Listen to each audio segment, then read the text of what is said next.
জাতীয় স্টেডিয়ামে আজ যেন ক্রিকেটের বদলে অলিম্পিক। হাতে ব্যাট বল নেই, সবাই ছুটছে, দম ফেলার সময়ও নেই। তবে এই দৌড় রেকর্ড ভাঙার জন্য নয়, এটা ফিটনেস টেস্ট।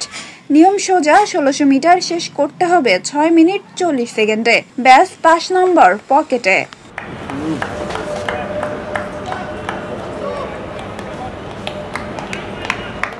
দৌড় শুরুর বাঁশি বাজতেই সবার চোখ গেল এক তরুণের দিকে, নাহিদ রানা। বল হাতে যিনি প্রতিপক্ষের উইকেট উড়িয়ে দেন, দৌড়ের ট্রাকে যেন উড়িয়ে দিলেন বাকিদেরও। মাত্র ৫ মিনিট ৩১ সেকেন্ডে ফিনিশ। দ্বিতীয় স্থানে মেহেদী হাসান মিরাজ ৬ মিনিট ১ সেকেন্ডে গন্তব্যে পৌঁছে গেছেন। ব্যাটিং, বোলিং, ফিল্ডিং সব জায়গায় যিনি নির্ভরযোগ্য, ফিটনেসেও তিনি পিছিয়ে নেই।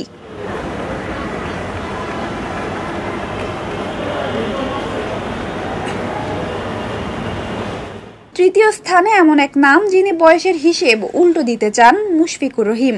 বয়স ৩৮, টি-20 ওয়ানডে থেকে বিদায়, কিন্তু টেস্টের জন্য নিজেকে বানিয়ে রেখেছেন লৌহ মানব। ৬ মিনিট ১০ সেকেন্ডে দৌড়ে শেষ করে দিলেন। মনে হলো বলছেন বয়স সেটা আবার কোনো ব্যাপার নাকি।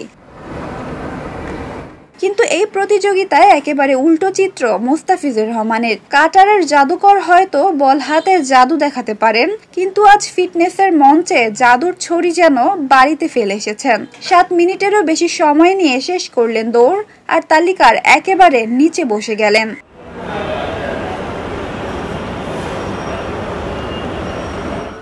আজকের প্রথম দলে ছিলেন আরও অনেকেই, হাসান মাহমুদ, মাহমুদুল হাসান জয়, সাইফুদ্দিন আহমেদ, ইবাদত হোসেন, জাকের আলী অনেক। কারো দৌড়ে ছিল গতি, কারো চোখে মুখে হাফ ধরা ক্লান্তি।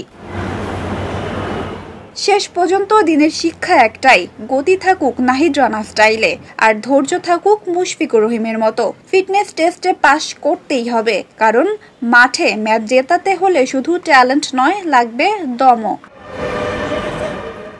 নাজিফা তাসনিম, ক্রিকেট ৯৭।